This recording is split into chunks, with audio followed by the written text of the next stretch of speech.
మన రాష్ట్రానికి వచ్చింది. ఇవాళ ఈ గ్రౌండ్ రావడానికి సిద్ధంగా ఉన్నాయి.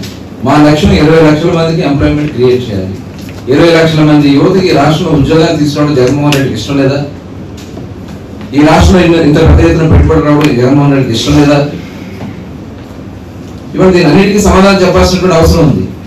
ఇవాళ కేవలం అతను రాజకీయ కోణంలోనే ఆలోచిస్తున్నాడు తప్ప, గతంలో చూసాం తెలంగాణలో ఆనాడు చంద్రబాబు నాయుడు గారు చేసినటువంటి కార్యక్రమాన్ని రాజశేఖర రెడ్డి గారు కొనసాగించారు.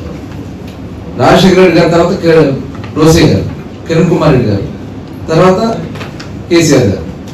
ఇవాళ ఏ రకంగా అక్కడ వృద్ధి రేటు ఉంది, ఏ రకమైనటువంటి ఆదాయం వచ్చింది? ఒక ఇంగితం కలిగినటువంటి రాజకీయ పరిజ్ఞానం కలిగినటువంటి వ్యక్తిలాగా జగన్మోహన్ రెడ్డి ప్రవర్తించట్లేదు. అలాంటి నాయకుడు ఈ రాష్ట్రంలో ఉండడం మన దౌర్భాగ్యం. ప్రజలకి మేము చెప్పేది